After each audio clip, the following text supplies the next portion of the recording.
Sejarah perang Rasulullah dalam Islam telah disebutkan dalam beberapa peristiwa seperti Perang Badar dan Perang Uhud.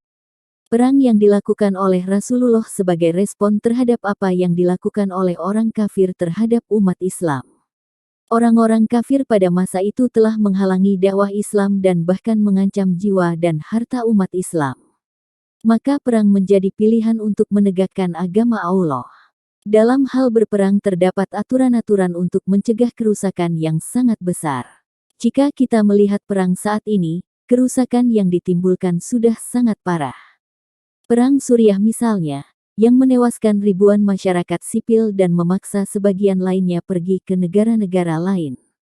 Tidak hanya itu, situs-situs sejarah Islam Bani Umayyah yang ada di Suriah menjadi rusak akibat dari perang tak berkesudahan.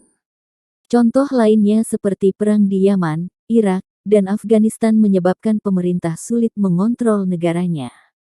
Dampak negatif akibat perang seperti orang-orang yang terpaksa pergi dari negaranya dan hancurnya bangunan-bangunan termasuk masjid dan situs sejarah Islam adalah akibat dari aturan perang yang dilanggar oleh pihak-pihak yang berperang.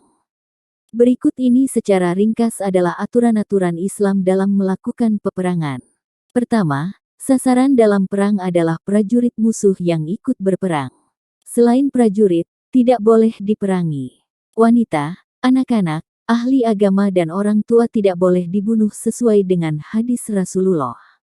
Dari Abdullah bin Umar, ia berkata, "Aku mendapati seorang wanita terbunuh dalam sebuah peperangan bersama Rasulullah.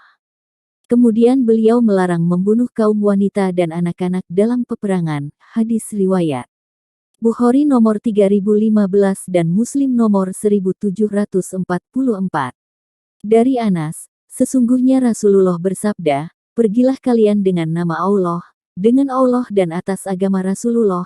Jangan kalian membunuh orang tua yang sudah tidak berdaya, anak kecil dan perempuan, dan janganlah kalian berkhianat, kumpulkan ganimah-ganimahmu, dan berbuatlah maslahat, serta berbuatlah yang baik, karena sesungguhnya Allah senang kepada orang-orang yang berbuat baik." Hadis riwayat Abu Dawud. Fasilitas-fasilitas umum seperti rumah sakit, sekolah dan tempat ibadah, tidak boleh menjadi sasaran penghancuran dalam perang. Telah banyak perang yang mengakibatkan fasilitas umum hancur sehingga menambah penderitaan warga sipil yang tidak ikut perang. Selain itu penggunaan senjata nuklir atau senjata pemusnah massal yang membunuh tanpa melihat siapa yang menjadi sasaran senjata tersebut juga dilarang karena mengakibatkan kerusakan yang sangat parah.